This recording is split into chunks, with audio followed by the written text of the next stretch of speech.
Sir, good morning. Good morning. This is Dhirendra, sir. Yes. Yeah, sir, I have one small question related to this session. If, Yeah. like we are using some Arduino, device for fabrication some wearable device in our research. Yes. Mr. Vinit Bansal will be taking the session on that. So Okay, you can keep your question for him. So he will okay, be answering that. okay, sir. ठीक है? Yes, sir. Sure. Even if even if he is unable to answer, actually he will get the answer for you maybe later. Okay, sir. No problem. I will. Yes.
Hello. Hello. Vinit, can you hear me? You are mute. Yes, sir. I can hear you, sir. Good morning. Uh, uh, Good morning, everyone. So, welcome to day two. So, yesterday we have seen some basics of LabVIEW. You were very comfortable. I could not cover all the aspects, many aspects. So, Vinit has listened to my yesterday lecture. He was following that what we have covered, what we have not covered, and he will be dwelling something on that LabVIEW portions also. So now I hand over the session to Mr. Vinit. He will be carrying forward. So two sessions he will be taking, and afternoon we'll have one expert lecture from Dr. Giriraj Nyati on Industry 4.0. So we have taken that confirmation from him also.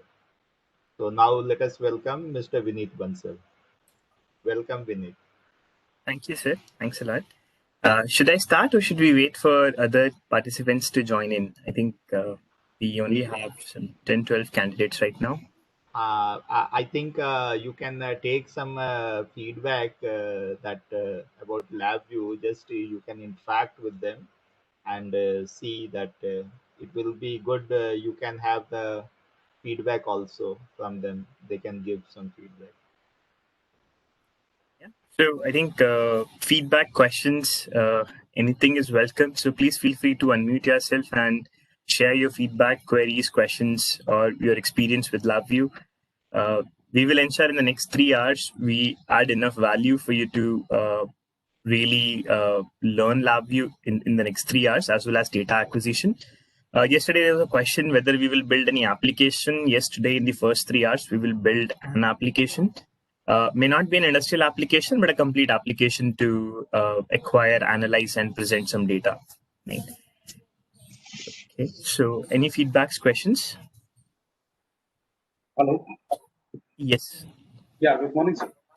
Good morning. Good morning, sir. Yesterday's session I attended, and it was quite nice session, and it was very good to learn.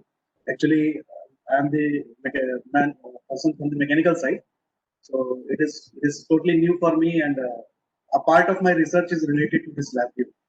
So definitely it will help for me. So I just want to ask one small question that, whether we can, uh, of course, we can use the Arduino, circuit in the lab. We can I think we can simulate. I cannot hear you, sir. Can you? Hello? Hello. Yes, sir. Now you are audible. Okay, great. I was listening to you, sir. Yes. So Yeah, you were sure. saying something about Arduino, no? Yeah, actually, yeah. Arduino, we have some small microcontroller and all the pins like crystal and unlock pins. So can we generate same Arduino in the value, or we can directly select the unit as a unit Arduino? If we want to generate some circuit related to Arduino in value and perform the testing like that. Yeah. So I'll be covering interfacing with Arduino today, maybe in the second session, which happens after the first break scheduled from 11 to 11:30.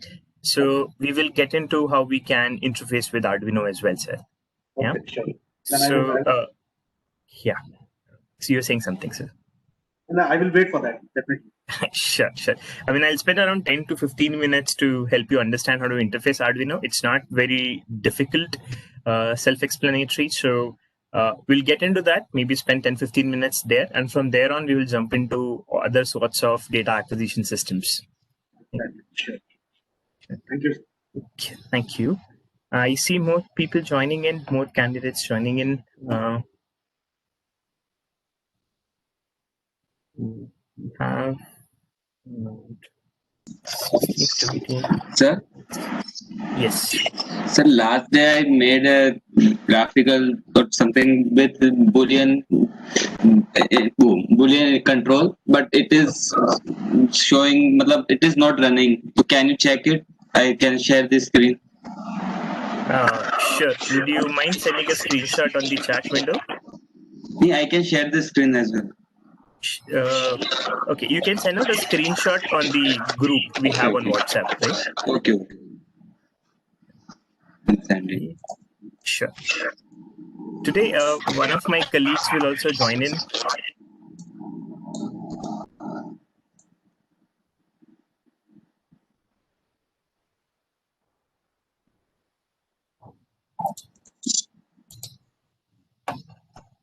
We'll be starting in another 2 to 3 minutes. Just waiting for a few more people to join in.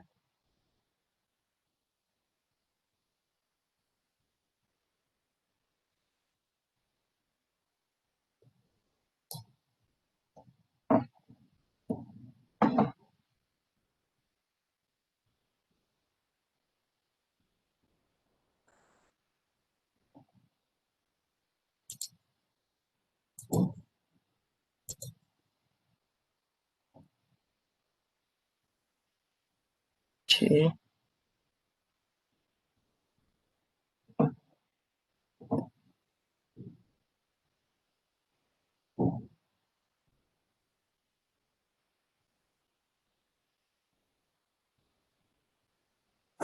So I received the screenshot on the group chat on Lavi Workshop.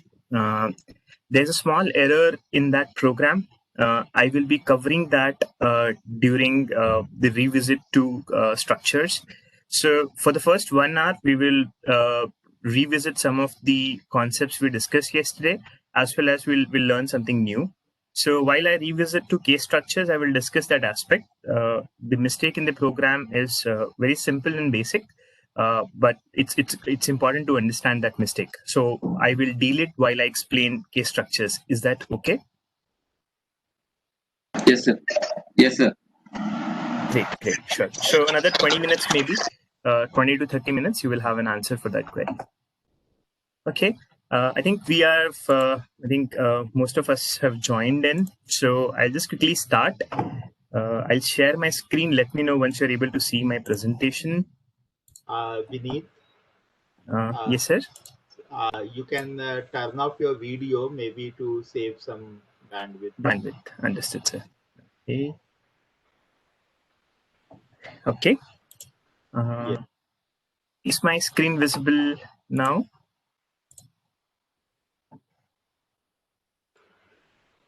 Not now. Okay.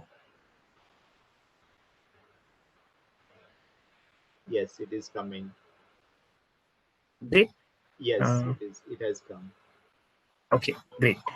So I'll just start with a small introduction of my colleague who will join me in a couple of minutes on this call, and he will also be monitoring the chat along with Parikshit sir to answer any of your queries if you have. Right. So he's a senior field marketing manager with National Instruments. He's born and raised in Bangalore.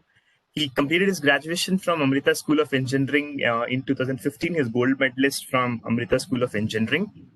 Now, he's been working as an application engineer. He joined us as an application engineer in 2015 with a strong interest in software-defined radio technology. Very quickly, he moved into marketing function, I'm working along with our colleagues across 10 different regions, 10 different countries to have large-scale marketing projects. Over the last 2 years, he's been working as a field marketing manager and a senior field marketing manager, engaging with some of the top customers in aerospace, defense, electronics across Asia, Pacific, and Europe. Right? Raghu, if you're on the call, welcome. Thank you for joining. This is me, myself, Vinit. I work as an account manager for defense and space with National Instruments India. I'm born and raised in Chandigarh, Punjab. I completed my graduation from BITS Pilani in electronics and instrumentation in 2014. I had a special focus on focus on control systems, FPGAs, and IC design. I have done 3 years of research on control systems along with Dr. Parikshit Singh sir, who is on the call today. The control systems were developed using LabVIEW, and research publications have been published on that research. I also joined in as an application engineer with NI. Around spending 1 year into application engineering at NI, I quickly moved into sales managing business for Pune territory. I was able to double the revenue for Pune within 2 years. I was nominated as Rookie Salesman of the Year at National Instruments globally. Then, very recently, around 1.5 to 2 years back, I moved into account management. Right now, I work very closely with the Indian Space Research Organization and DRDO, helping them build test systems for various satellite payloads, space missions, as well as missile missions. Right. Okay, that was my introduction. With that, I'll quickly jump on to the agenda for today. So I'll take you through a quick... Yeah, sorry. Sir, can you speak a bit slowly, sir? Because your voice is breaking in middle, like a little slowly, then it won't break that much. Understood. Okay, so this is the agenda for today. We have around 60 minutes planned for quick revision, a concept of data flow, quick revisit to loops, accessing help in LabVIEW, debugging tools, and file handling. Is that okay? And in the next 40 minutes, we will spend on introduction to data acquisition systems. This session will be conducted by my colleague Raghu. Then we will work on interfacing Arduino, NIDAC, and we will build one audio analysis application. Since we are doing this over remote connection, or we are not meeting face-to-face for this workshop, we will do this audio analysis application because we do not have any other data acquisition device which is available with each of the participants. However, you all have a microphone, so we will use the same microphone to acquire signal and process this. Is my speed okay now? Yes, sir. Yes, okay. Perfect. Great. Actually, it was okay before only. As it is a morning session, I think we should be fast, but I don't know what's the problem with this. Just a point of view, sir. Thank you. Okay, thank you. Thank you for adding on to it, sir. Now, I have an annotation request. I don't know what is that. Parikshit, sir, could you help me with that? Should I decline this request? Which request you have? There's an annotation request on my screen. Ajay Chalvaria. Okay, I will anyways decline this request. Please feel free to post into the chat window if you have any question, right, regarding that. Okay, this was our agenda. Let's have a quick poll. So I will share a quick poll with you to gauge as to how much we captured yesterday. So I am posting a link onto the chat window. Please go and put in for the first question.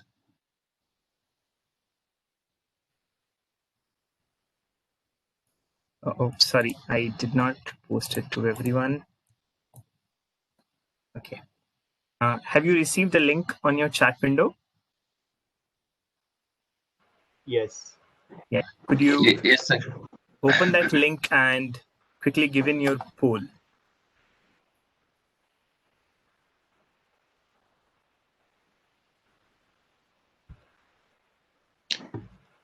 Uh,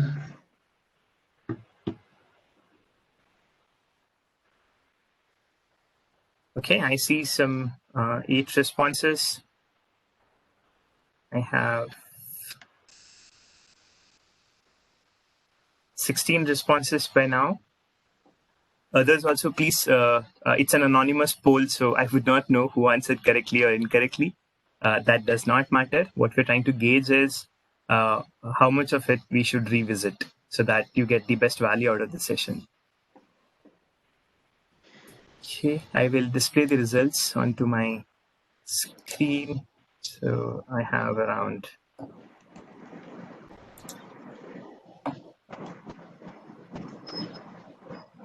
24 responses now, and majority of you have answered that icon and connector pane is not part of the VI.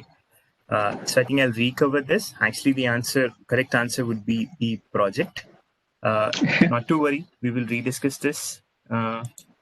Vinit, I've answered project. All right, sir. sir, even I have answered as project.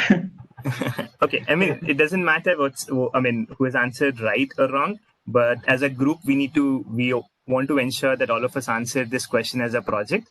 Not a problem. Let's answer the second question then. Go to the same poll link, and I have another question there.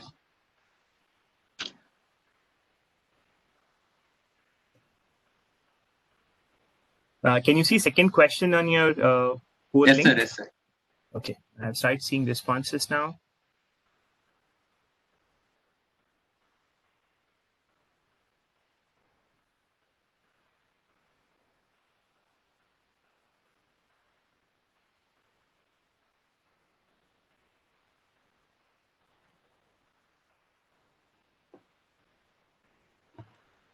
Okay, I'll present this result as well. So the audience poll says the green is the Boolean, right? That's actually the right answer. So I'll spend 2 to 3 minutes on explaining different data types as well once again. Okay. With that, let's jump on to the first piece which I want to cover. The first piece is the quick revision of the concepts. So now there are various controls and indicators in LabVIEW, as mentioned by Parikshit sir yesterday. There are various controls and indicators. So the controls and indicators could be of the type string, booleans, or numeric. String is somewhere where you can add ASCII characters. String is usually pink in color. Boolean is true and false. You can click it to make it true. You can again click it to make it false. A control will be in the form of a button, and an indicator will be in the form of a Boolean LED. I'm sorry, I'm unable to shift this. Then there are inputs and outputs in the form of numeric. This is a numeric control, and this is a numeric indicator. A control is somewhere a user enters value on the graphical user interface. An indicator is something where the program, after running a logic, represents the output. Right? Now, there are 4 different kinds of controls and indicators in LabVIEW. So all of you quickly open LabVIEW and go to your new VI and right-click on the front panel. Okay, do that while I say. So open LabVIEW, create a new VI, right-click on the front panel. Done, sir.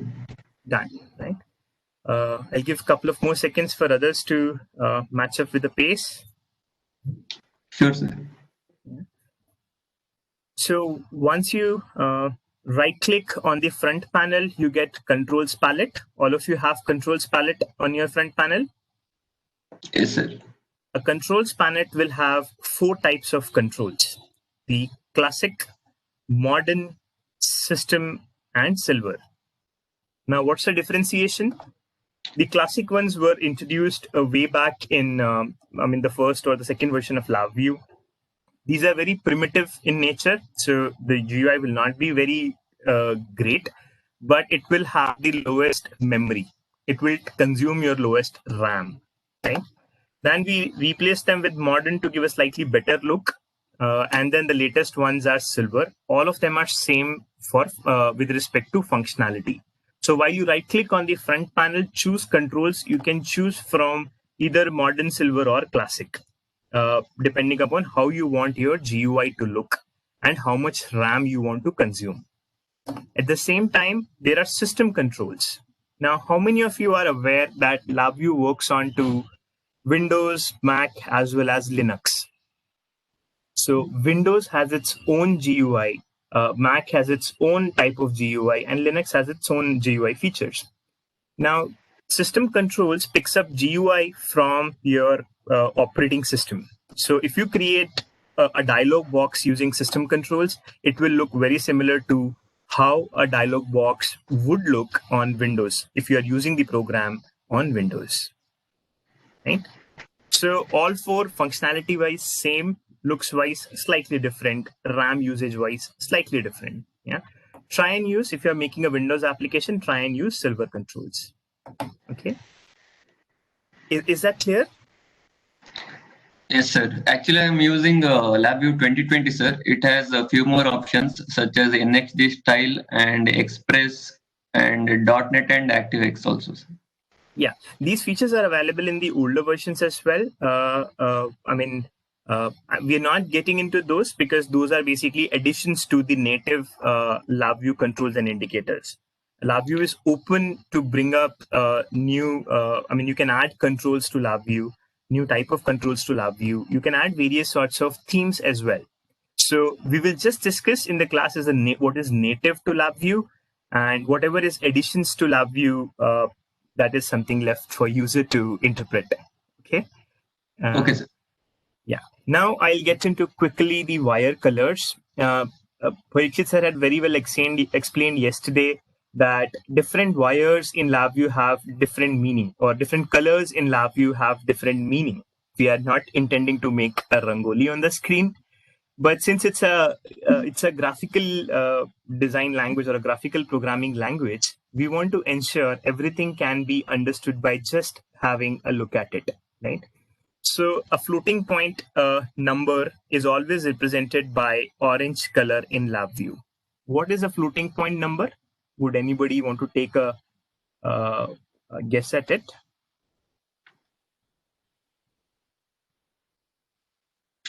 Sorry, sir. Don't know. Okay. So you might have exponent and mantissa. Yes, exponent and mantissa. It will be taught, or it would have already been taught in your processors class. There's a class in which electronic students are taught about processors. I'm not sure if you've already done that course or not. In that, you will understand what's a floating point number. Let's say a 32-bit floating point number. The first bit would be it will represent whether a number is positive or negative. The next 8 bits represent the exponent. Exponent could be anywhere between 255, 0 to 255. And then 23 bits represent the mantissa, which is numbers after a decimal. So it will be 23 digits after the decimal. I think IEEE 754. Yes, IEEE 754 protocol. So you all can make a note, go to IEEE 754 standard after this class. It's available on Wikipedia. You can look at that standard. So floating point number is IEEE 754 standard. Thank you for adding, sir. Okay. Sorry, sir, I did not get about it. What is that I777? Sorry. Yeah. Okay, so floating point numbers are defined by an IEEE standard. The functionality of this number is defined by an IEEE standard. How this number behaves.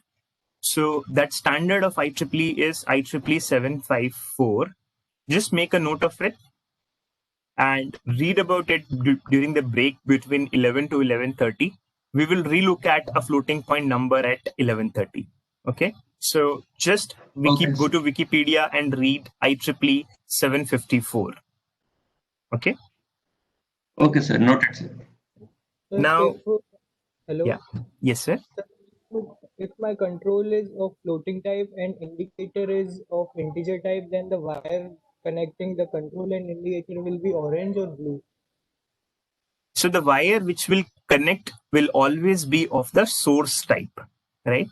If your source is orange, then your wire will also be orange, right? While it gets connected to indicator, there will be a red colored coercion dot, which basically means it is converting the data type to an integer data type. So let's say in the floating point number, I had 37.28. While I connect it to integer, the information beyond the decimal point, that is 0.28, will be lost. So though the floating point number would show 37.28, the integer would show only 37. Is that okay? And the wire will be orange. Okay, sir. Sure. Okay. I've also shown how a broken wire looks like. So what do we do to remove the broken wire? Control V. Sorry? We press Control V. We press Control B, B for bad wires. Yeah. Now the strings are represented by green and booleans are represented by, strings are represented by pink and the booleans are represented by green, right? Now, by just looking at the wire itself, you can make out whether it's a single decimal number or single number, or it's a scalar number, or it's a 1D array or a 2D array. So a scalar number will be a thin line, 1D array will be a thicker line, and a 2D array will be two lines separated by a small amount of distance. Now, what happens when we have 3D array?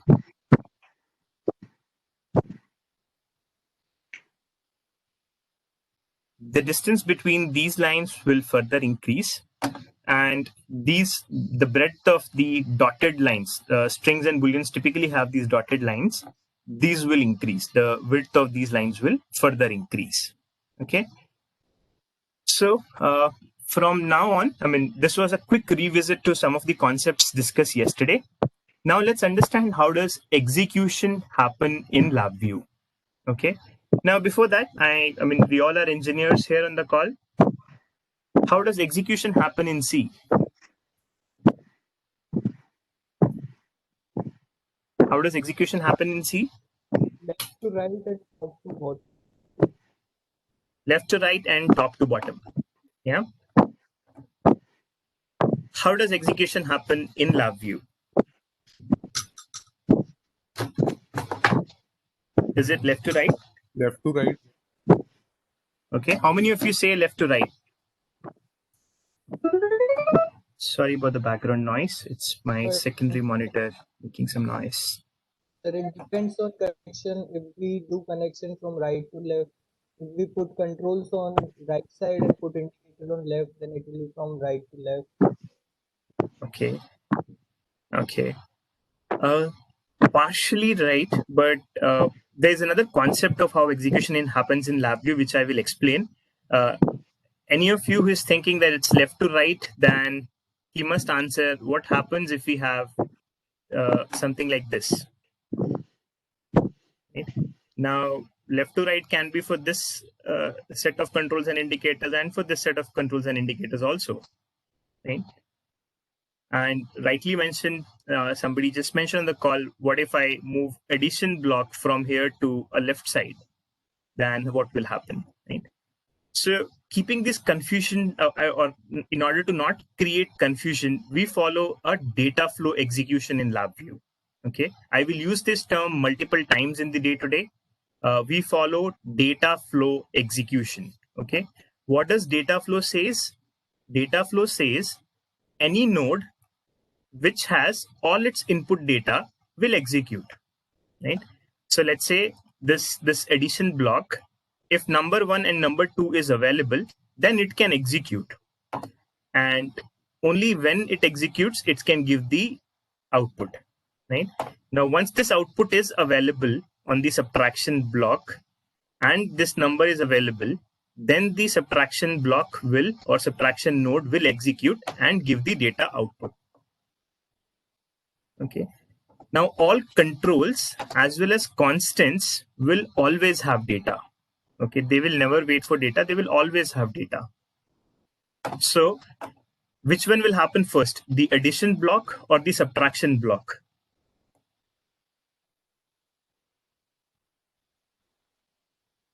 If data is available on number 1 and 2, then addition will operate, because then after the subtraction block will work. Right. Now why subtraction block will not happen first? Because it is waiting on addition to provide data to subtraction. Till the time addition executes, the data will not come out on this wire and subtraction will not be able to execute because it will not have data on all its nodes. Right? Is that clear? Please feel free to ask question if it's not clear, because the next is a quiz. So you might want to clarify your doubts here.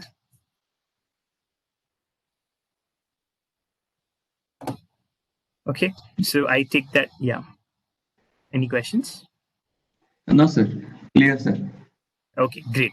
So then let's jump on to a few examples and quiz.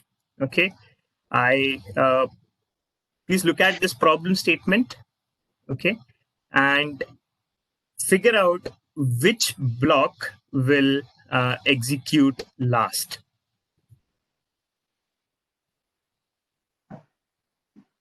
Okay, I don't have a poll for this one, so you can unmute your mic and say it aloud. Which block will execute last? Sir, actually, I'm a mechanical engineer. I think I need some time, or means I don't know about this, sir, means.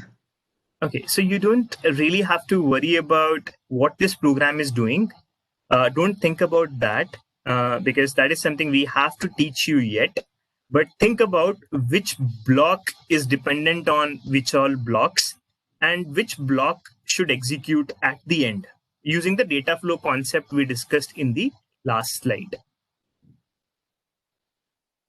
Okay, sir. Let me look at it. Sure.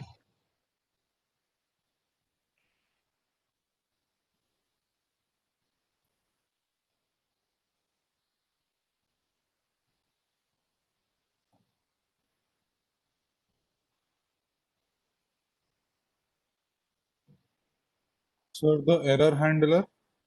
I think a sine wave, sir. Okay. Actually, the answer is simple error handler. No problem. Let me give it, let me try another time explaining this concept.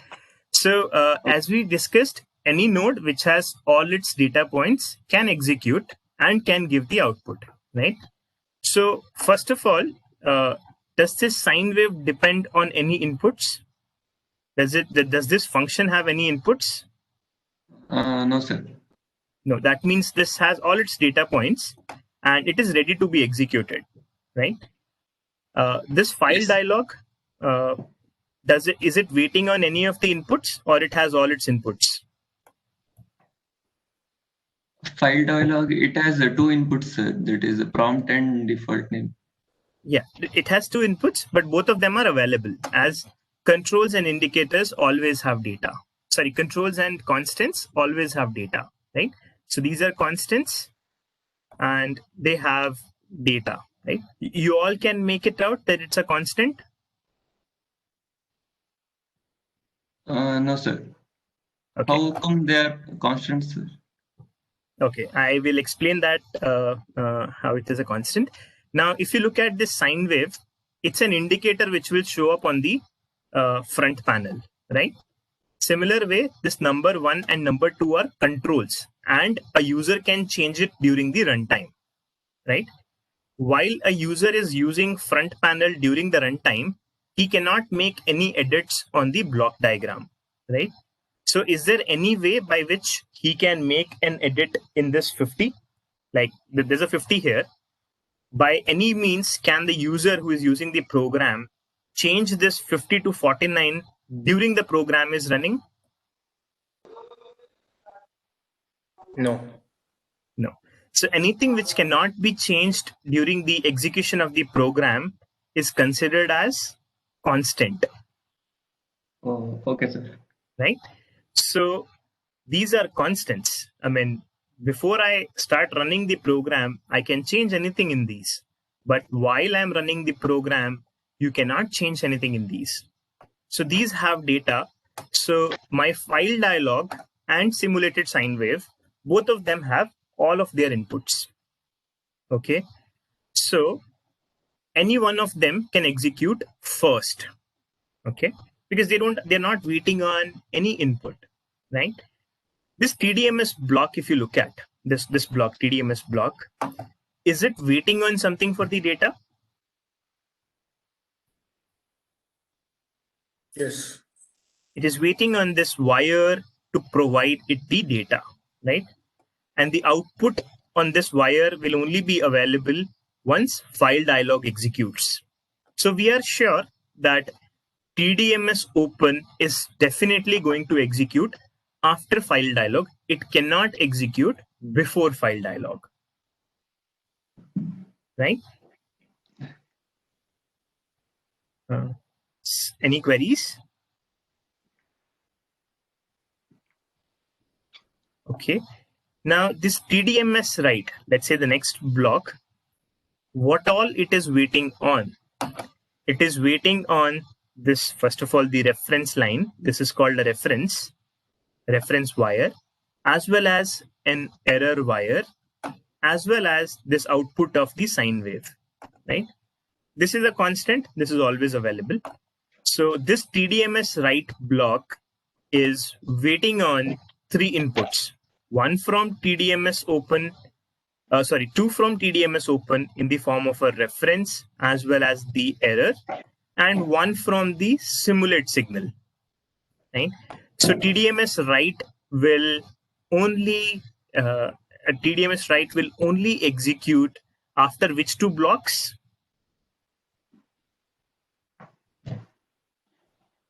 File dialog and TDMS. TDMS open and sine wave block. Yeah. File dialog and TDMS open. As well as simulated signal, sir. Because simulate signal has to provide an input to TDMS write. Yeah. Okay. With that, let's move to the next block. Now, TDMS close.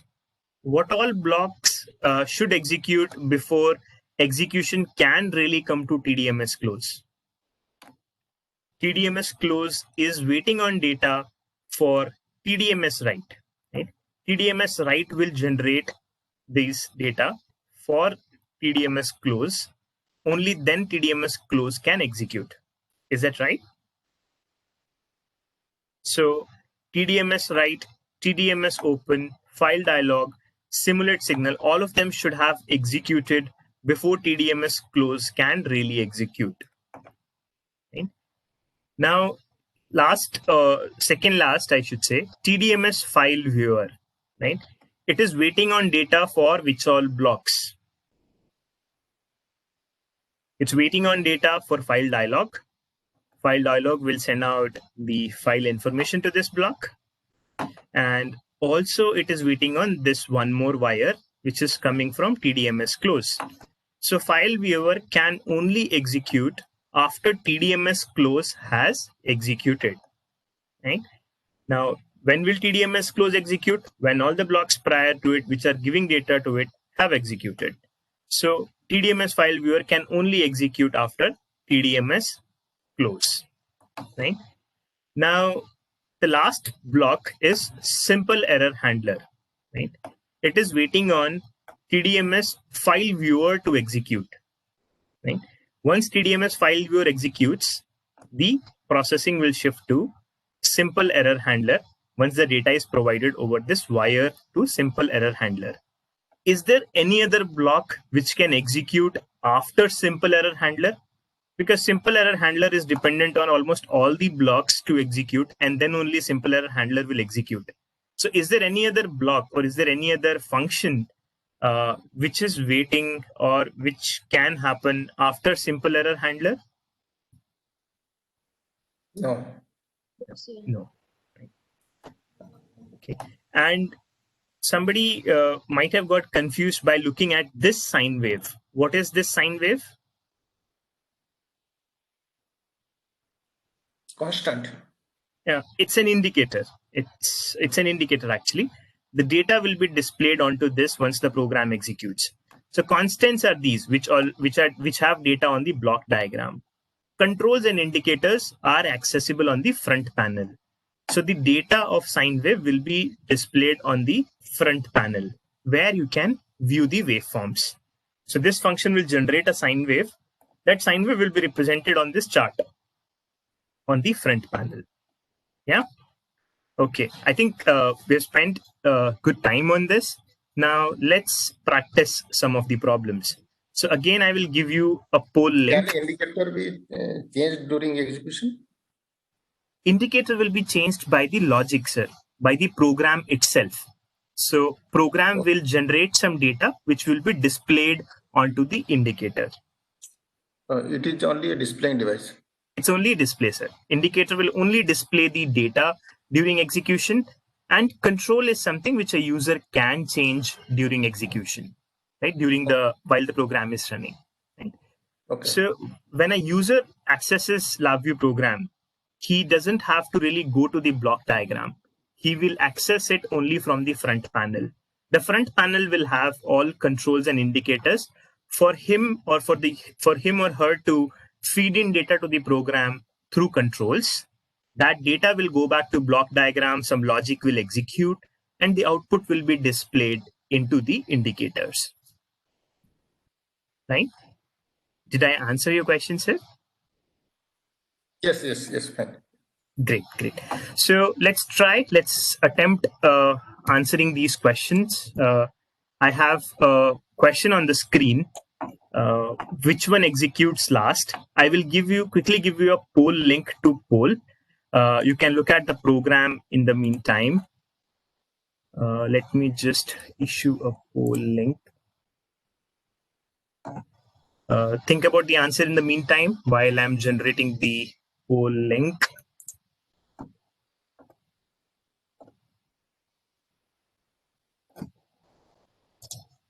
Okay, I have the poll link ready. I request all of you to participate in this, sir. Okay, the poll link is there. Please put in your poll.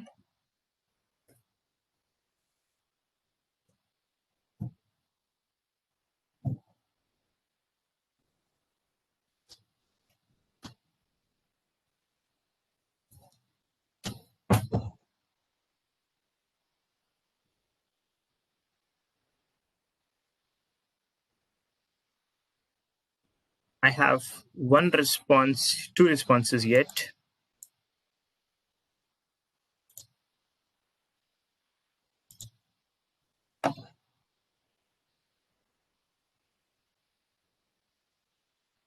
Okay. I hope all of you are polling for this. So we have around 13 answers or 13 participants on the poll. It's increasing.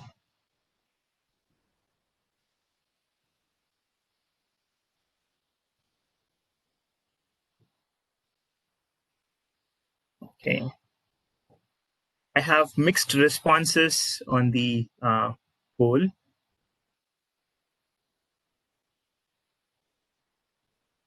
Okay, 20 responses, 21 responses.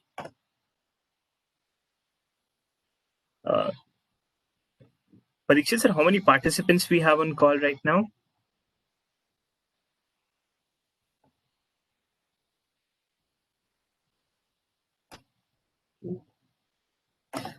Okay, let me present results to you.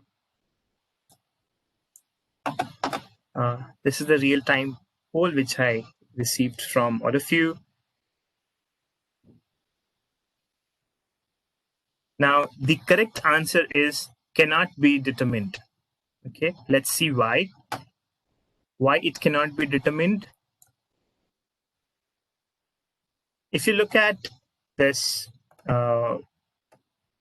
analyze data and write to measurement file. First of all, let's look at DAC Assistant. In fact, is DAC Assistant waiting on anything to execute? It has all its inputs, right? It does not need any input from any function, any other function, right? So DAC Assistant will execute first. But the question is which one executes last, right? Now the data goes onto these two wires.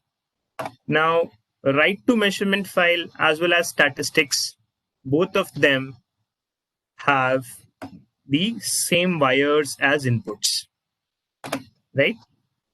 So both of them are actually dependent on only DAC Assistant to execute. Okay, both of them are dependent only DAC Assistant to execute. So once DAC Assistant has executed, neither me, neither you can decide whether statistics will happen first or whether write to measurement file will happen first. It is totally dependent on the scheduler of Windows or the scheduler of the operating system. It may schedule this function first or it may schedule this function first. So the answer for this question is cannot be determined. Any questions, anyone?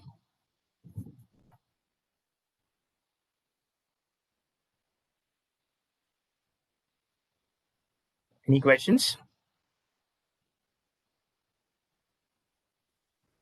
Both can be executed together also, it's possible. Right now, they will go on to the single core or a single thread, but we will come to multi-threaded execution where two things can happen parallelly. Right? This is right now a single thread operation, not multi-threaded operation.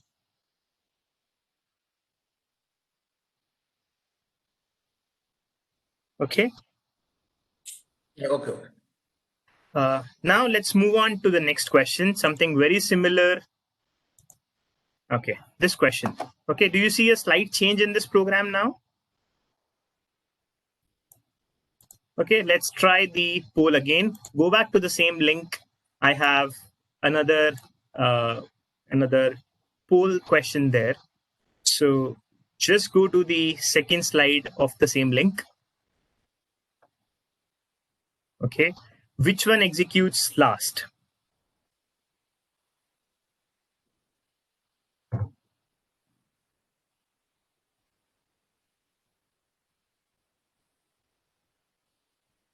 I have around 12, 14.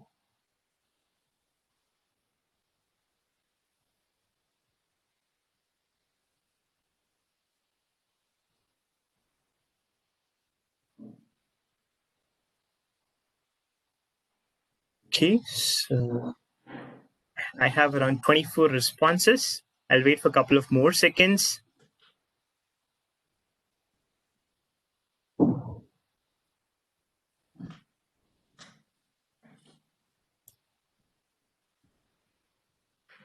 Okay, I see that people have started, candidates have started understanding this concept now because the poll says the correct answer. I will just present the screen. So 24 of us on the call says write to measurement file will execute last, which is the right answer. Okay, so I will remove this poll now. So we were perfectly right that write to measurement file will execute last. Why? Because DAC Assistant, not dependent on anybody, will execute first, will provide data on these two wires. This data will go to statistics as well as to write to measurement file. But the write to measurement file is actually waiting on this wire, which is coming out of the statistics. So now statistics have to execute first, then only write to measurement file can execute because it is waiting on the data on this wire. Yeah. Okay. With that, I will jump on to the next question. Which one executes first? It's a very simple question. Let's try our hand at it. I will again give you another poll link. Just give me a moment. In the meantime, think about the answer. And by the way, this function, which is there at the bottom, is called a random number generator. Okay. So let me give you a poll link. Just give me a couple of seconds.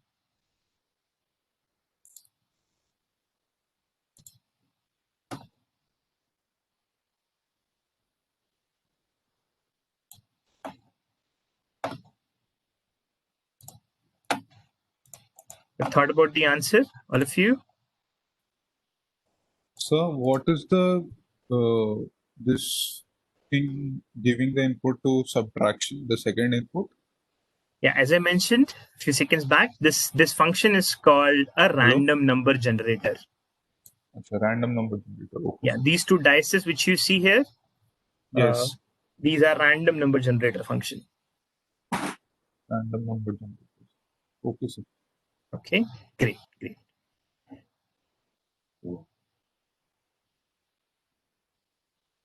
So the question is which one executes first, not the last. Be careful this time. I'm asking which one executes first.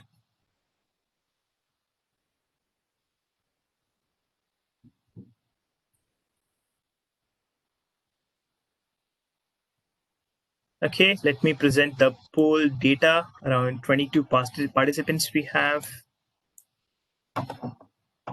Now, 16 of us says, 17 of us says add, 9 of us say random number, 1 of us says subtract, and another of us says cannot be determined.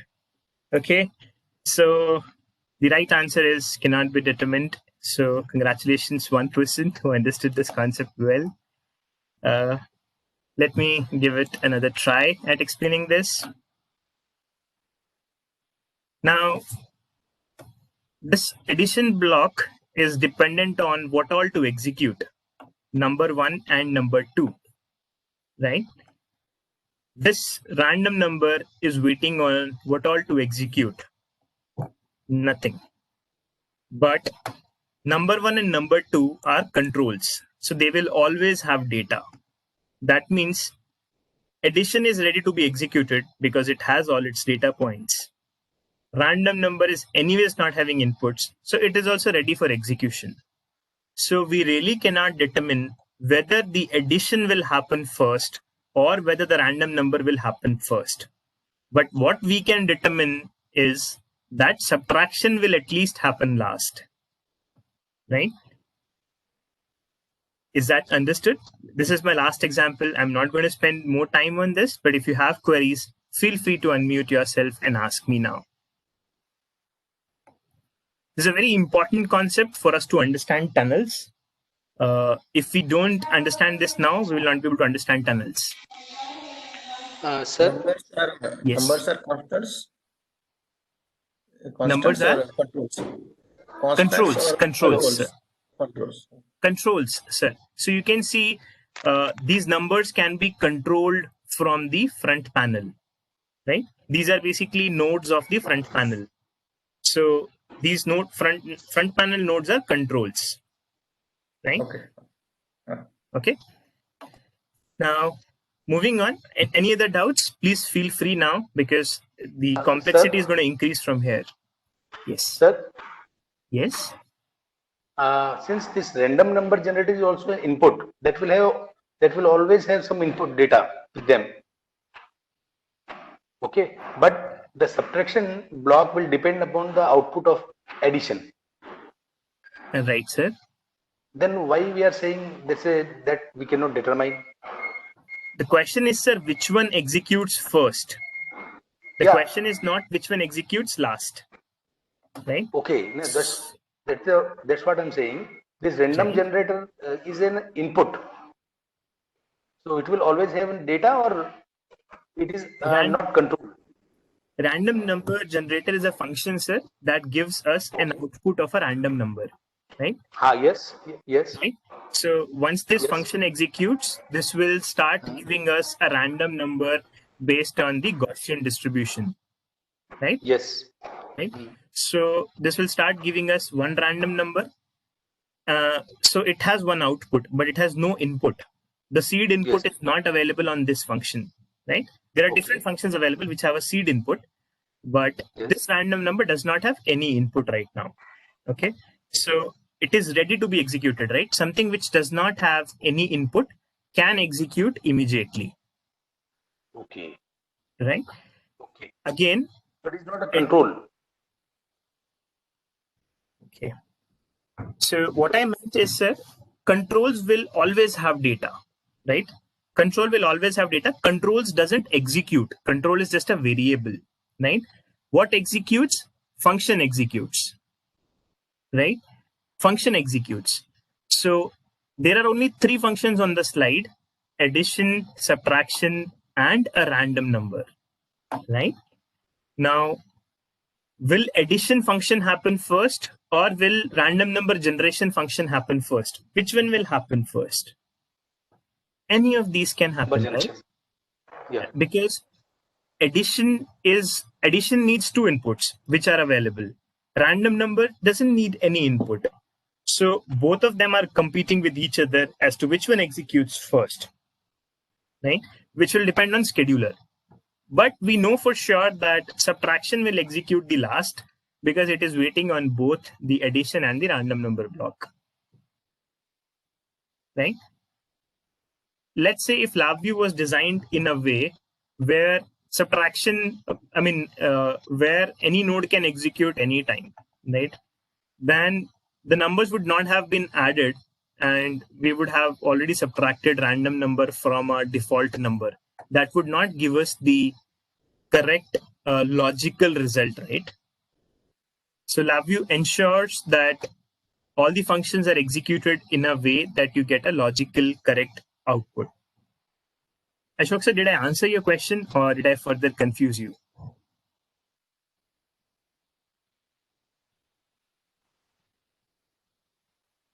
Hello. Hello. I got it, sir. Got it. Great. Anybody else now have a question? Okay, I see one question on the chat window. Raghu, would you want to read it out? I don't have. Okay, I can have access to chat actually. Okay, there's a question saying, sir, if the number 1 and number 2 have the same data, then result would be same or not, or it depend on the random number. Okay, so Aman, if number 1 and number 2 are same, let's say number 1 has, okay, let everyone calculate. Let's say number 1 has 4 as input, number 2 has 6 as input, or let's say number 1, number 2, both of them has 4 as input. So 4 plus 4, 8. 8 minus a random number. A random number, we don't know what it will be, right? Random number can be anything between 0 and 1. Let's say it's 0.5. So answer will be 7.5.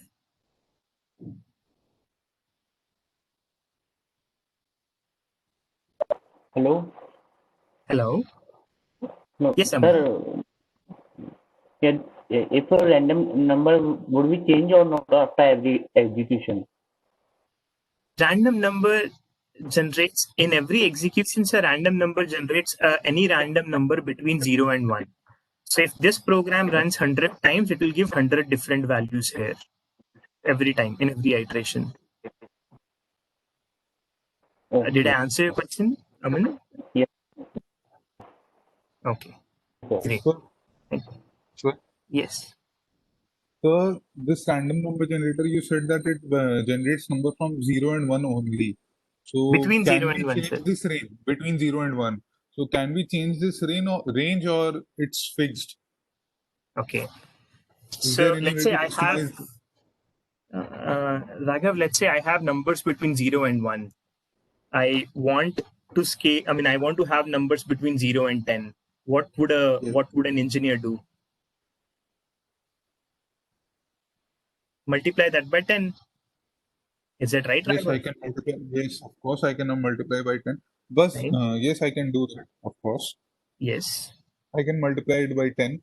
But if I want to just I do not want to add a multiplication function again, because that will again consume some, if we synthesize this circuit, it will consume some hardware over there. So I don't want to do that. Then that is possible over here. So Raghav, in the world, the function of a random number is a very standard function, right? Defined as it's a mathematical equation, right? Now, if someone has to get an answer between 0 and 10, definitely in his logic, he would anyways be multiplying it by 10 only, right? Whether you put it outside or whether you include it in the random number function itself, that's a different story. But ultimately, mathematically, that equation has to I'll be be multiplying. mathematically you will be multiplying it only. So whether you in a GUI you put it under a random number function or multiply it outside, it's going to be same. Second thing, Raghav, I would like to point out one thing here. This circuit is not going to be executed or synthesized on the hardware. Hardware synthesis happens on FPGA chips. This program is running on your processor, right? It's not consuming your hardware resources as yet. Of course, it is taking your execution. It's taking your processor resources, but it is not being synthesized. Synthesized term is used when we are trying to synthesize this for a field programmable gate array, right? We do have that option as well in LabVIEW, by the way. You can execute this on an FPGA as well, but that is out of the scope of this classroom today, right? Okay, let's move on to the next question. It's an open question to the audience. Did anybody see any compilation happening?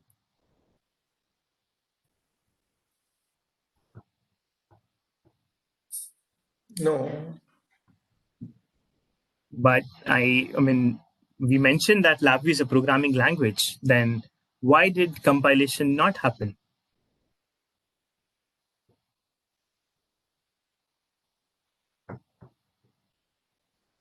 So I think it happened, but we do not have to do it manually or externally. It happened automatically. You are right. Because yesterday when we did some circuits with Parikshit sir, there were some wrong connections and we used to get that broken arrow sign. So if the arrow is not broken, then it is ready to run. If it is broken, then it is not ready to run. There is some error. That error can be found only after compilation. Right, you're absolutely right. Not externally, it's happening automatically. You're absolutely right, Raghav.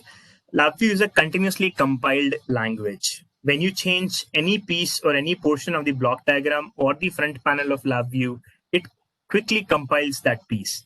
And that is how in runtime, you keep seeing errors on the run button, right?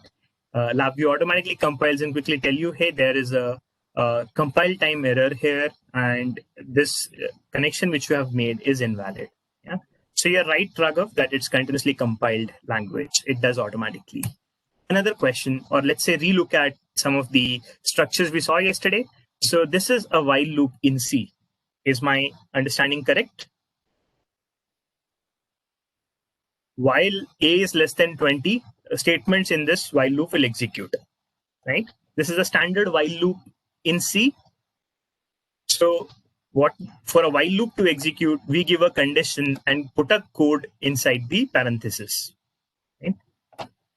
In LabVIEW, the while loop is very similar, that we have a structure which is like your parenthesis in C. Whatever you put inside this will run continuously till the time this condition is met. As soon as this condition is met, the while loop will stop. Okay. And this I terminal tells you how many iterations while loop has finished. Okay. So the code inside this loop will run continuously till the time a condition is met. When the condition is met, it will send a true Boolean to this stop terminal. Is that right? Okay, let's jump on to LabVIEW to understand this better. Now, let's say I have a while loop. Okay. You all can do it with me. I'll do it slowly. Just open a new VI, go to the block diagram, right click and go to functions palette. Under programming, you will find while loop. Please find this out and place it onto the screen. How do you place it onto the screen? Just click on the while loop. Just click on this while loop. It will bring up a small dotted block or a box and left click and drag. Okay. Is everyone able to place a while loop on the block diagram? Yes, sir. Okay. Now, what we said is as soon as the condition is met, we will the while loop will stop executing. So let's figure out a function with me. Click, first of all, left click on your block diagram and press Control and spacebar. Under which icon it is there? While loop. Sorry, sir? Under which icon it is there? Okay, I'll do that again, sir. Right click on your block diagram. Under the programming tab, you will find structures. Under structures, you will find while loop. Okay. Okay. Okay. And just left click and drag, you will be able to place a while loop on the screen. Okay. Now what we will do is we will let's place some code inside the inside this while loop. So with me, click on the block diagram.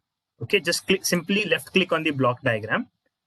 Once it is clicked, we know that whatever we will do will happen on the block diagram now, and then press Control and space. Okay, is everyone with me? Yes, sir. Now, once you press Control and space, just search for a function named random number. Okay. Once you search it, you can double click random number and bring it inside the while loop and place it by just simply left clicking.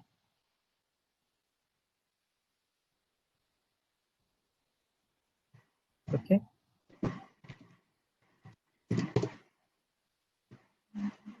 What we will do now is we will first of all see how many iterations this while loop has finished. For that, we will right click on this iteration terminal. It will start from 0, will go on till 1, 2, 3, 4, 5, 6, 7 till the time this while loop stops. So if while loop has finished 1000 iterations, what will I see in this numeric indicator?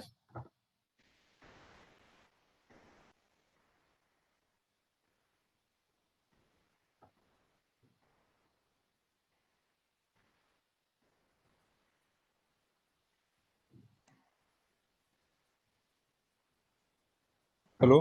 So are you there? I am there, sir. I'm asking a question. So we couldn't, sir, I couldn't hear you. That's why I asked. Okay, I'm sorry. Repeat, sir. Yes, I will repeat. I'm asking how many iterations will show up in this indicator once this while loop runs for 1000 times.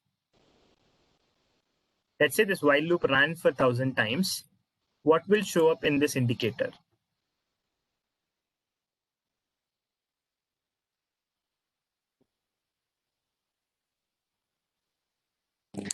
Thousand. Okay, any other guesses? 999. 999, sir. 999. You will see 999 because it starts from 0 and not from 1, right? Now, do with me just once you have placed this random number, okay, we'll make some conditions. So what we'll do is we'll right click on the block diagram, go to comparison terminal and say greater, okay? Place a greater than function. Okay.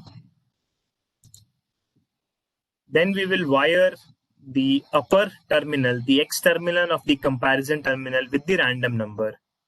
And on the second terminal, we will right click and create a control. Okay, this control is basically the threshold. Okay. Once this random number is greater than threshold, this comparison terminal will generate true and will go to the stop terminal. Okay. Is that okay? How to go to threshold? How to create that? Sir, Okay, I'll do that. I'll help you on that, sir. just give us a minute, sir. Okay. On the on the second terminal, simply right click and say create a control. Okay. Once you have created a control, you can always rename it. So you can say it is highlighted with black. So you can rename it.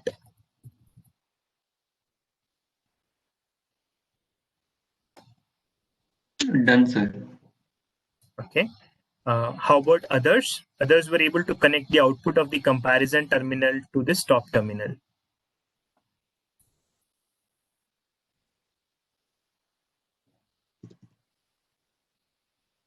Do one more thing. On this wire, which is on the random number, simply right click and say create an indicator. So we will also see a random number in the real time. Yes, sir. Okay. So we have how many controls and how many indicators? We have one control and two indicators. One control is basically your threshold control, which will define that when should this while loop stop. When will this while loop stop? When the random number is greater than this threshold. This comparison block will keep comparing them. As soon as random number is greater than the threshold value, it will generate a true. That true will go to the stopping condition. Yeah. So let's try that out. I had said 0. Sorry? I'm getting a broken line. How to make it a solid line? First of all, press Control B for Bombay, sir. As soon as you press that, all the bad wires will go away. Right? Once the bad wires have gone away, you will know which connection is missing. You can reconnect it, sir. Okay.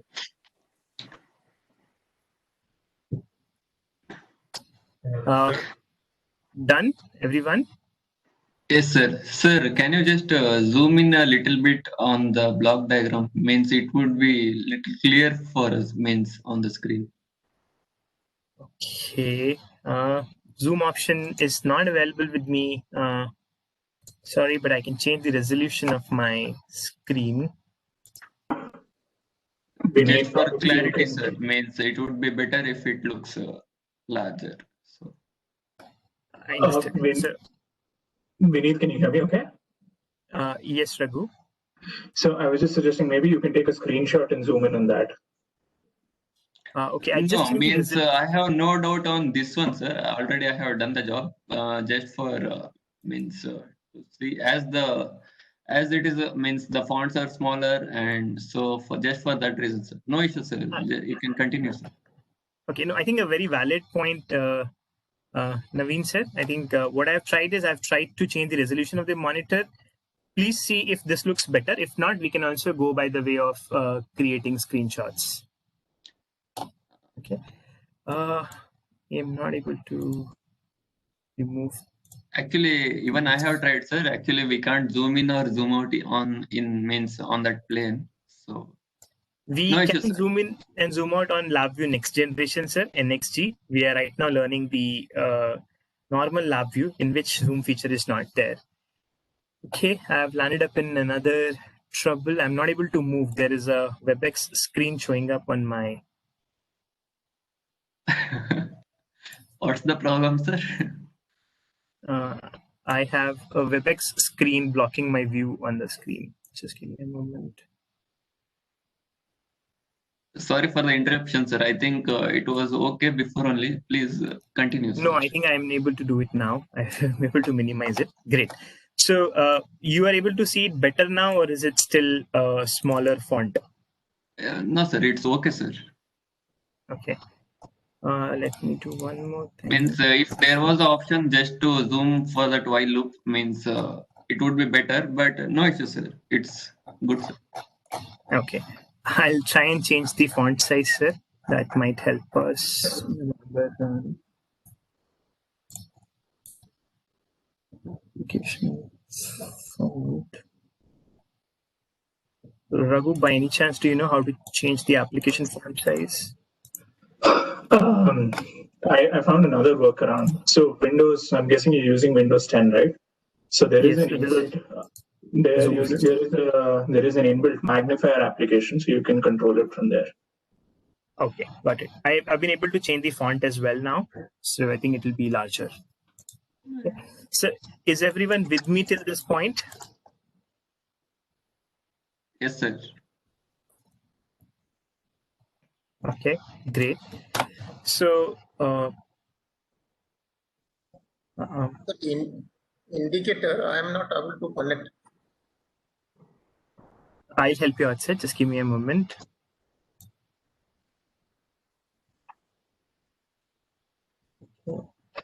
Yes, sir. Now it's fine, sir. Yeah, you're not able to connect, Mohanta, sir. Would you mind sending a picture on the WhatsApp group chat, sir? I will ask Raghu to help you out on the WhatsApp group chat. Or you could share your screen, sir. Just. Would you want to share your screen, sir? Yeah, I'll try. But then again, it will be difficult to unshare then. So share the picture of the program on the WhatsApp group, sir. I will request Raghu to answer that in the meantime. Yeah. Okay, carry on. Or I will just explain this again, sir. You have a random number. Random number output goes to comparison terminal. To create a control here, how to create a control? Okay, let's do it again from here. So till this point, you're able to do, sir? You have a random number function and a comparison function on the right. Now do it along with me, sir. Yes, I got it.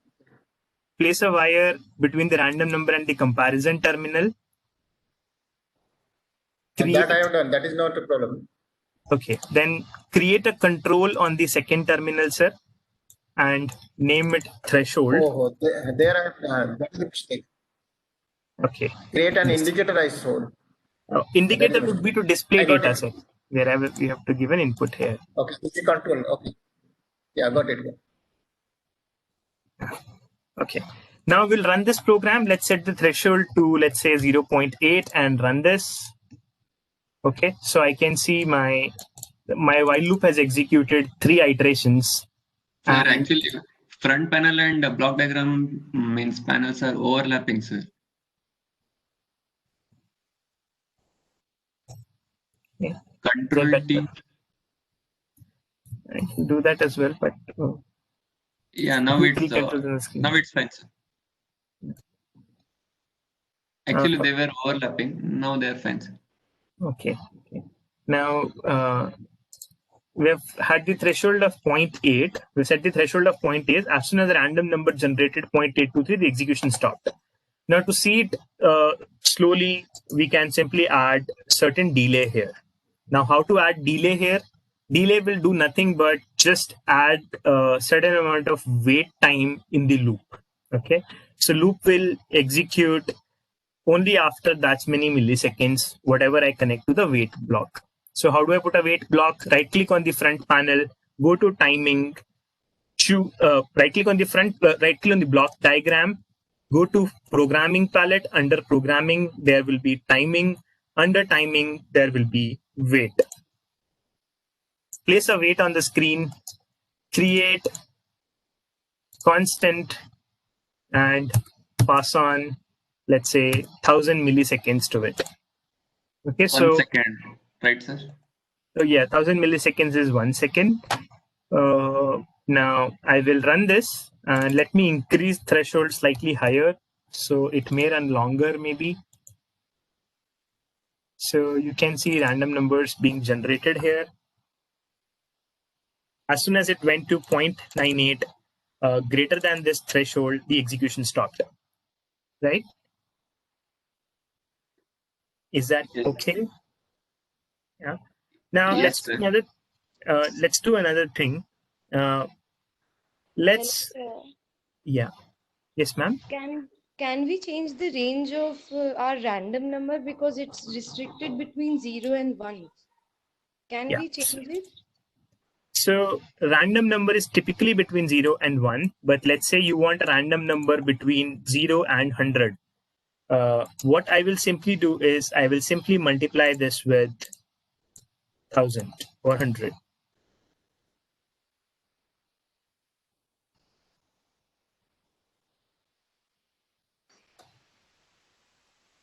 Is that okay? Now I can make this threshold as 95 and run this. You can see it will be between 0 to 100 now. Did I answer your question, Irisha ma'am? Yes, sir. Yeah. Okay, let's wait for it to stop now. I will bring down the threshold slightly for it to stop faster. Okay, it stopped. Right? Is that clear to everyone how we did this program? Right? We want to get into a little bit complexer things now, so we'll have to finish it fast. I hope everyone is with me. Yeah. Faisal sir, you have a question? I'll quickly jump onto the other loops. We have 10 minutes before the break. We would want to finish all the while loops before the break, before all the loops before the break. So I will create a new VI and we will place a for loop now, right? If you right click on your functions on your block diagram, you will find a functions palette. Under programming, you can go to structures. Under structures, you can go to for loop and place a for loop on the screen. Sir, should we save the previous VI or? It's as per your convenience, sir. You want to use it again, you can save it, or if you're confident that you can make it again, you can make it again, sir. My point was we are not using it again, right, sir? For further. No, sir. We'll not be using this again. We will be building an audio analysis application that we will start from scratch. Right? Sure, sir. It's a practice session. Okay, sir. Thank you. Yeah. Sir, just one doubt in while loop, sir. Yes, sir. What does this number 0 to 1 signifies? Which is branched above threshold number, the bracket 0 to no above it, you have written. Yes, sir. It's an indicator, sir. This is displaying the number on the front panel. Okay, no, but why you have written in the bracket 0 to 1? Okay, it's 0 and 1. Input and yes or no? Basically, right? It was initially connected to directly the random number, sir. Right? Yes. While it was connected to random number, while you create an indicator, it automatically picks up a default name. So the default name it picked was the default name of the output branch of this. The output branch of the random number said number between 0 to 1. It's just a name. Okay, it's just a name. It doesn't signify anything like output and input, right? No, it does not signify anything. It's just a name given to it. I can simply name it a random number as well. Okay, fine. Thank you so much, sir. Just wanted to clarify that. No problem, sir. No problem. Okay, thanks for asking that as well. Let's go to the for loop now. Parikshit sir had covered it very well yesterday. I'll just quickly revisit in 5 minutes. On a for, how do you place a for loop on the screen? You right click on the block diagram, go to programming, structures, for loop. Yeah, click on for loop and place it on the screen. With me? Yes, sir. Now, a for loop executes n number of times. N number of times as in whatever you wire to this n block or the n input, it will run that many number of times. So let's say if I right click on this terminal and create constant and say 100, how many times will this for loop run? 100 times. 100 times, right? Yes, sir. I will confuse you slightly further from here onwards. Okay. What if I want to stop this at, let's say we did a function just now of having a random number. So I'll place a random number again.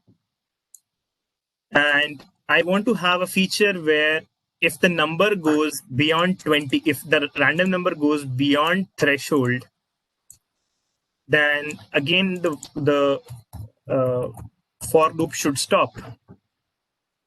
Sir, that's a control, right, sir? Sorry? Means that threshold one, it is a control connected to the greater symbol, right, sir? Okay. It's a control, but I just want to clarify it once and for all. How does a control and an indicator differentiate from each other, right? So if you go on a front panel, go to silver, go to numeric, place a control.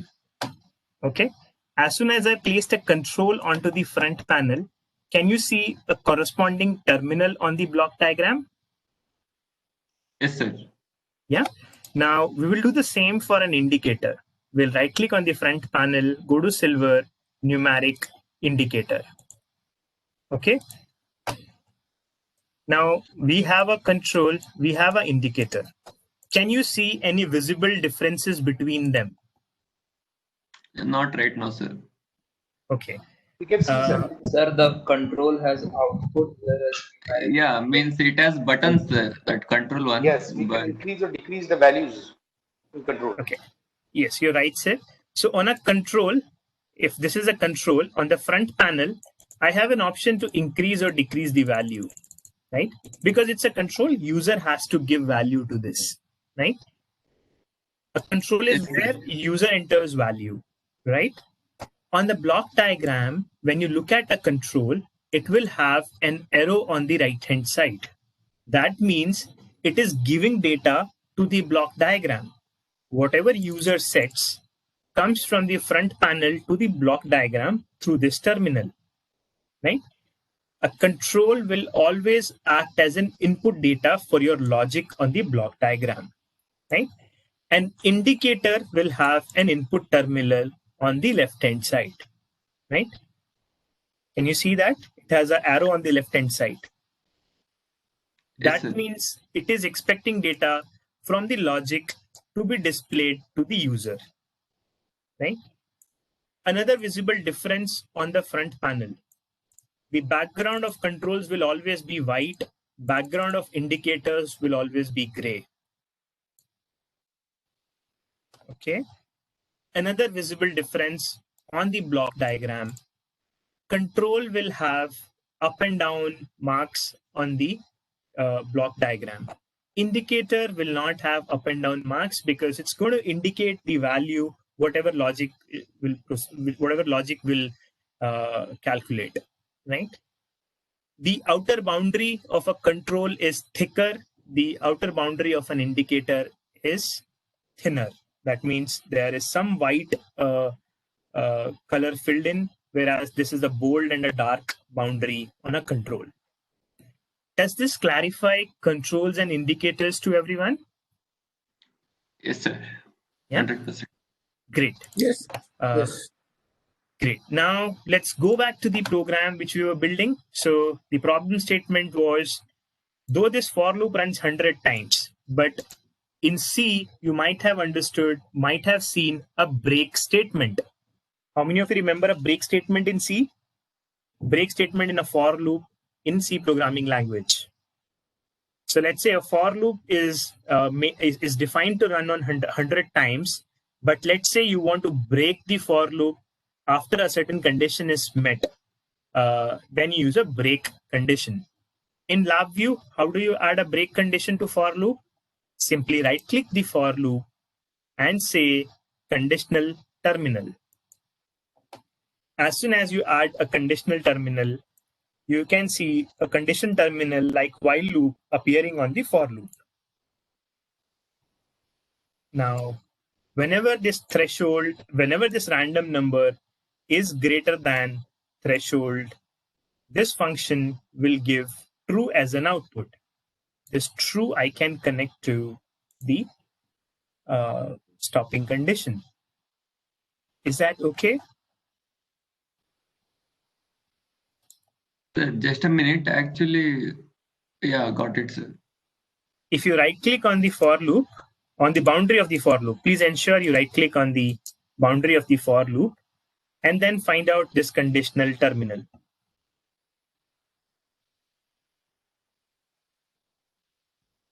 Yeah.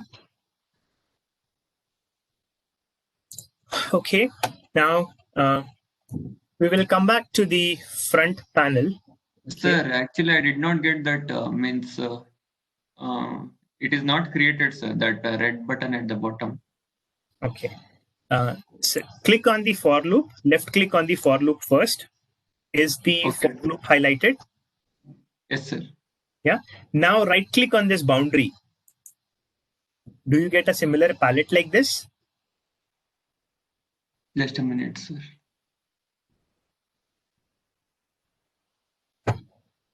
Actually, functions tab is opening, sir. Because we have to click on the boundary of the for loop, sir, not on the white space.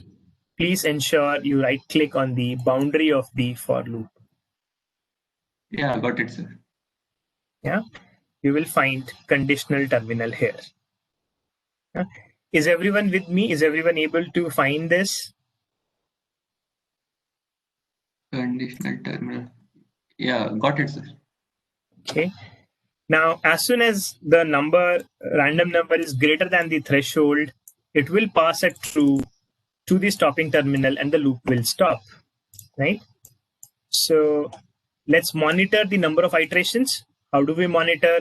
Just right click I and create an indicator because we want to display this number to user. So create an indicator. Okay. Now let's set the threshold to, let's say again 0.8 and run this. I'll also create an indicator on this random number. So at least we are able to monitor what random number is being generated. So I simply right click, create indicator. Okay.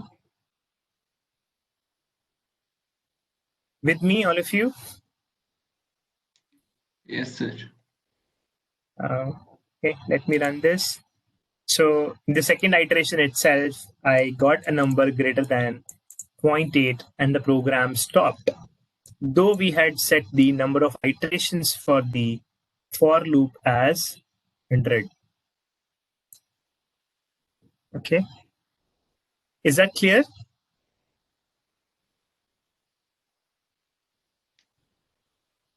Sir, actually, front panel is misplaced, sir. Can you just shift it? Yeah, okay, sir.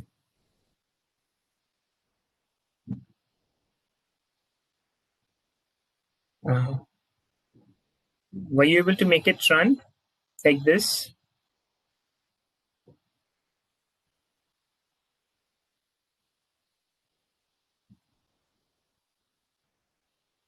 Okay, a quick show of hands on the chat window. How many of you have been able to reach to this point? Please type in your chat window with yes or no.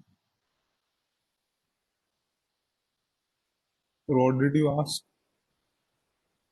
I'm asking, sir, how many of you have reached till this point to whatever I have programmed?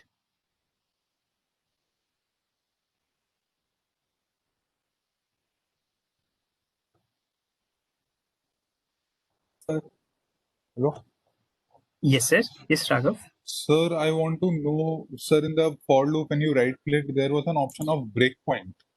So what does that do? That breakpoint can be used for this stop terminal that we have included, like that. Okay. Now, breakpoint is a debugging technique. I will teach. So it's almost a break time now. I'll take 5 minutes from your break time. I'm sorry about that, but finish the for loop. We go for the break. We come back and learn debugging techniques. Is that okay? Breakpoint is a debugging technique that is part of my plan actually. But we're running slightly just like the breakpoints we used to enter in C or Java. Exactly, sir. Okay. I have debug tools planned. Okay, so I'll teach that, sir. Just give me another couple of minutes. I'll quickly jump on to a case structure. What's a case structure? And today morning there was a query by one of our participants. I would like to deal that as well. So a case structure looks, sorry about that. Share my screen again.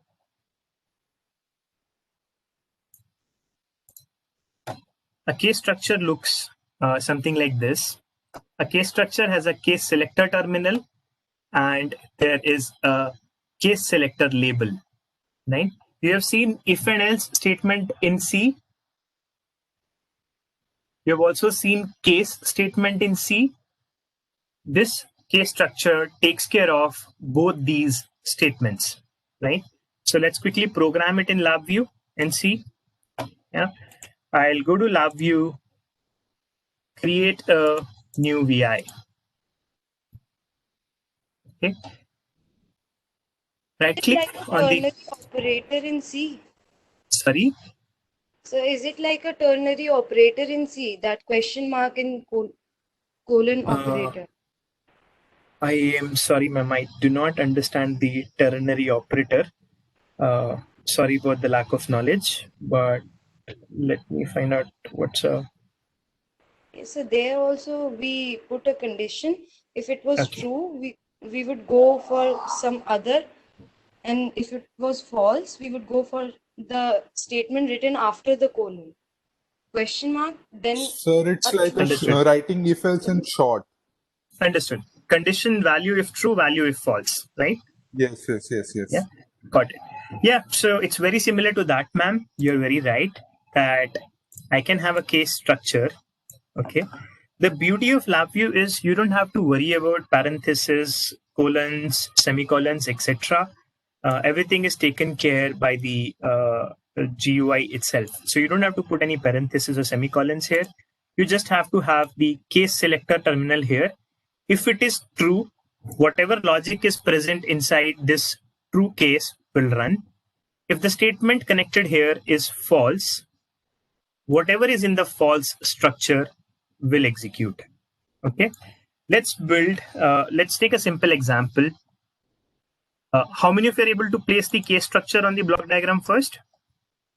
Do it with me. Right click on the block diagram, go to structures, under programming tab, go to structures and place a case structure. Okay. Now let's create a case selection terminal. Let's create case selection terminal by placing a Boolean control. Okay.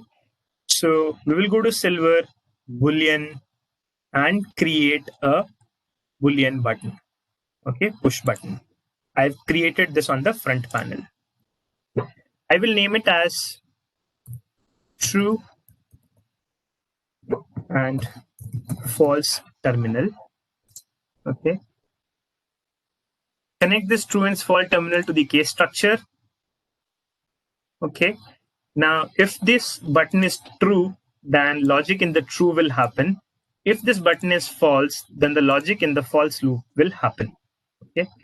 Now let's do one thing. Let's create a very simple addition and a subtraction program where I have two numbers given by the user.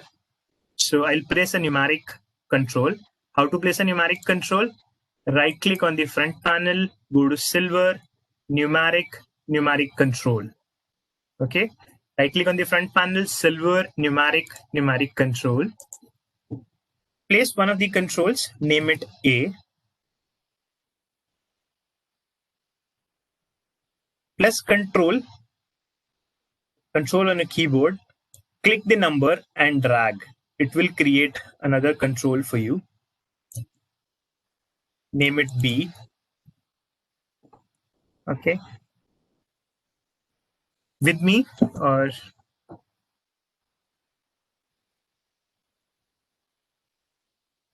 You've been able to reach to this point? Yes, sir. Now, click and connect. Okay.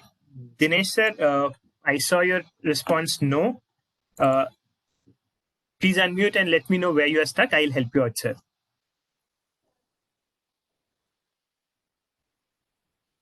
Sir, why is there still a question mark when we have connected that true or false to this case structure? Question mark is the representation of the case selector terminal.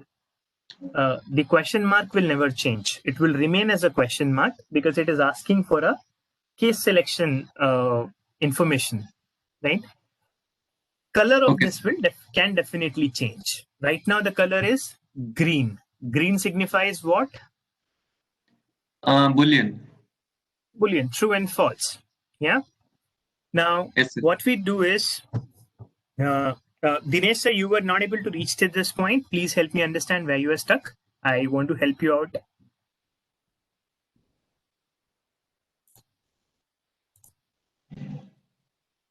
Okay, please repeat. I don't have mic. No problem, sir. I will repeat that. Okay. Let's repeat the whole thing again. I want to place, first of all, the case structure. How do I place the case structure? I go to the block diagram, right click on the block diagram. There will be programming tab. Under programming, there will be structures. Under structures, there will be case structures. Click it, place it and drag. Okay, I hope this much we are able to do. Now we need to create a case selector terminal, which will be either true or false. And we need to create two inputs, user inputs, because we are trying to make a calculator, right? So we will right click on the front panel, go to silver, pin it. So how do we pin it? We right click. There is a small pin here. Click on that pin. It will pin itself. Okay. Now you can go to silver. Under silver, you have booleans. For boolean, take a push button. Name it true/false. Okay. Now we need two inputs also, numeric inputs. So we go out of the boolean by clicking back on silver. We go back to numeric, take the numeric control, name it A. Take another numeric control, place it on the screen and name it B. Till this point clear?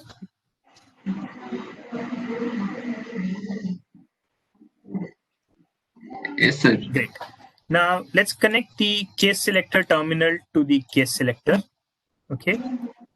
Bring A and B here.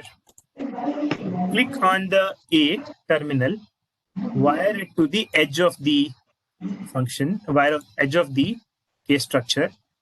Click on B, wire it to the edge of the case structure. Okay. You have these two tunnels.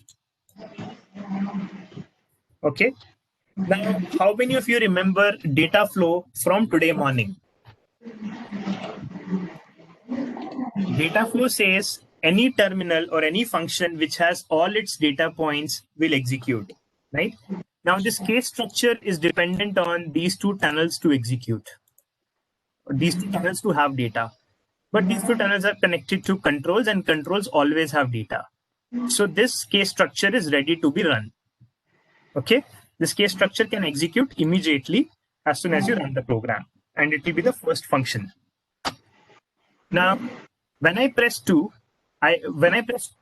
or make this control as true, I want these two numbers to get added.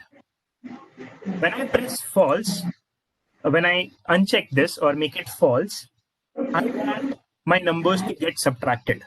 Okay.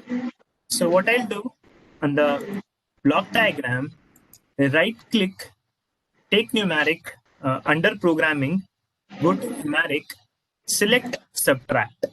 Okay.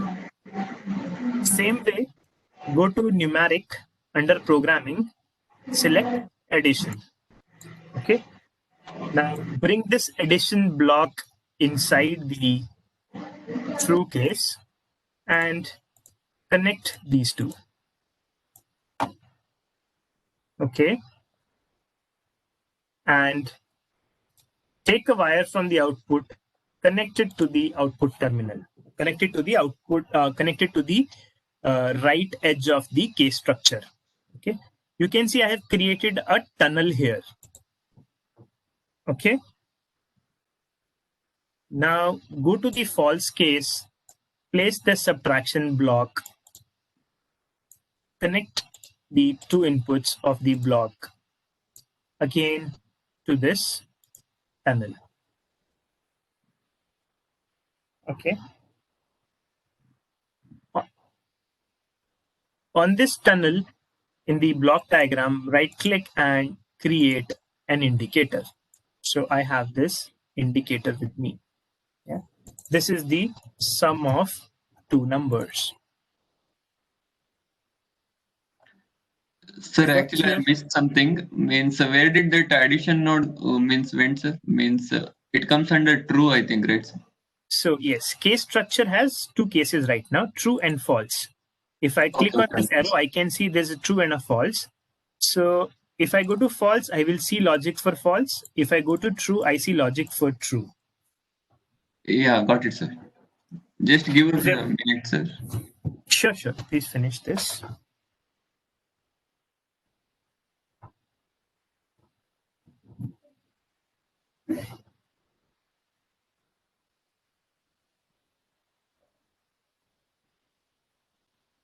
If anyone has any doubts, please unmute and ask your question.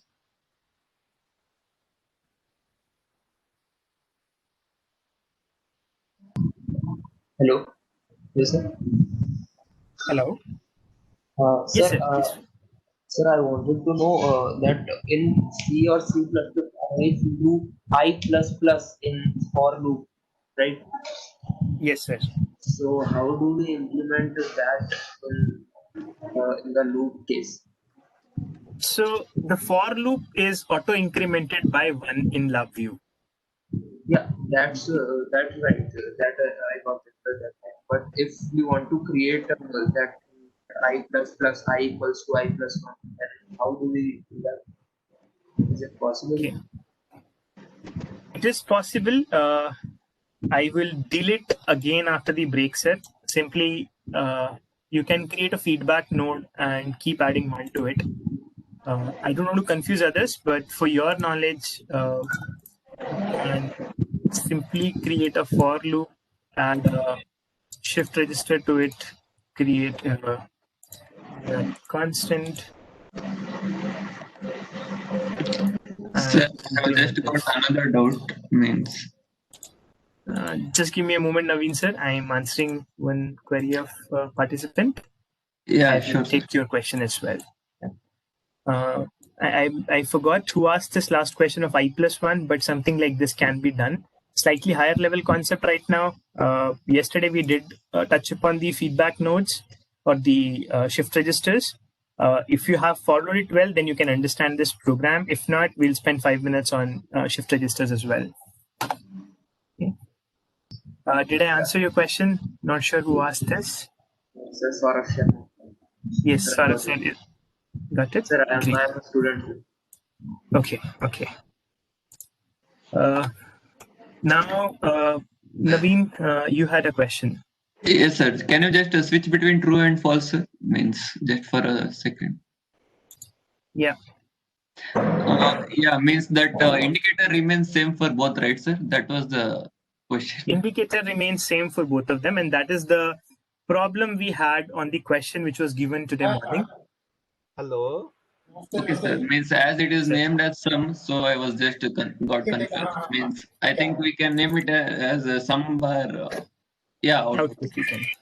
Parikshit sir, you were saying something. I know I've kind of lost 20 minutes from the break. No, just I was my mic was not working. Okay. No, now it is fine. Anyway, that you continue. I think we'll break for 20 minutes, sir. Another 2 to 3 minutes. We'll break for 20 minutes in another 2 to 3 minutes.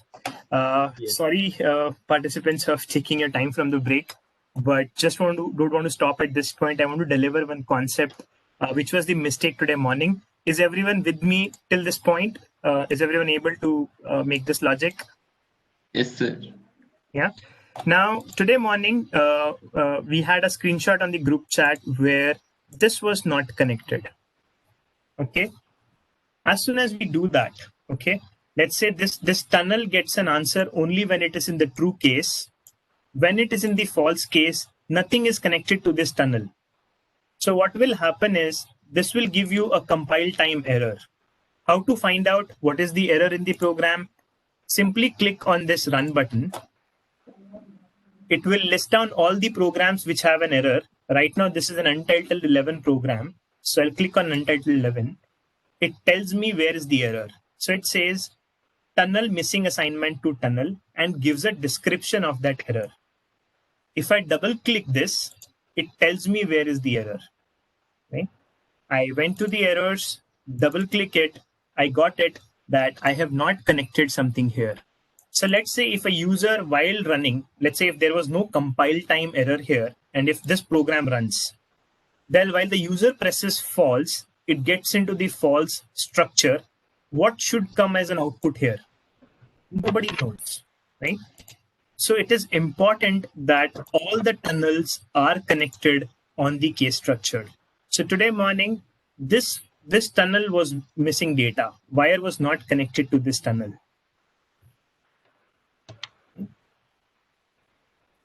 Okay, did I answer the question from the participant who had posted that on the chat window today morning on the LabVIEW group on WhatsApp?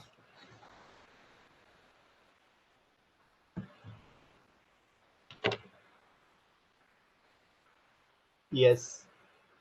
Okay. Participant can confirm.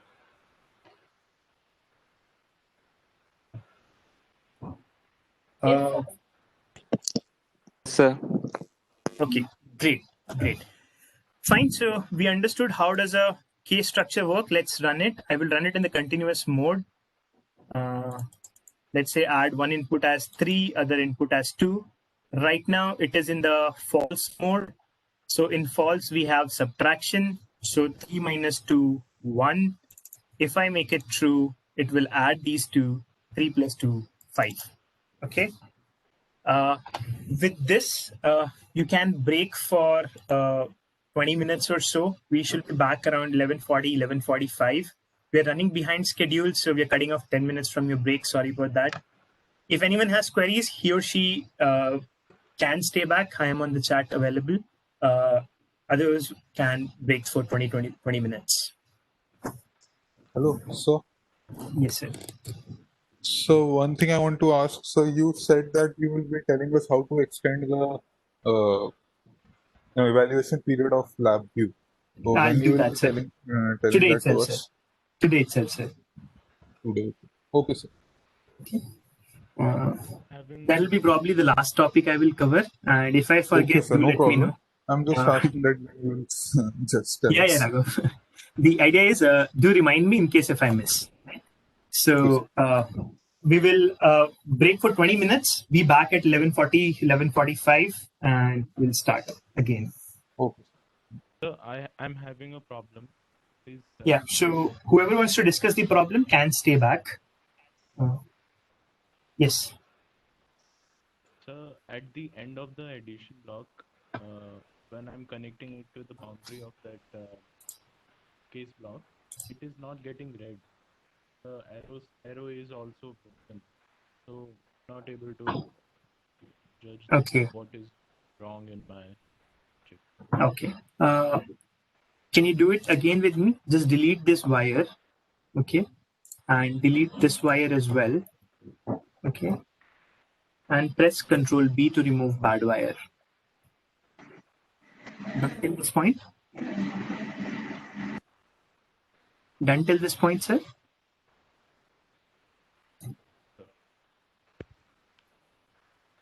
Yes, sir. Done. Okay. Now, come to the addition terminal. Just go near the terminal. Your mouse pointer will become like a wire's pole. Yes, Okay. sir. Left click it, so you will see a wire connected, right? Yes, sir. Come to the output terminal of the case structure. Don't click it as of yet, but just bring it here. Yes, sir. Okay, and now single click it on the boundary. Okay. Now this is the error you are facing. There's a small cross here. Basically, what has No, sir. happened is No, sir. That that point at which I have connected the case structure to the addition block, it is white only. That's why. the point at where you have connected the case structure to the addition block. Addition terminal. Yes, sir. Input or the output, sir? The output. Output. So it's like this, white. Output.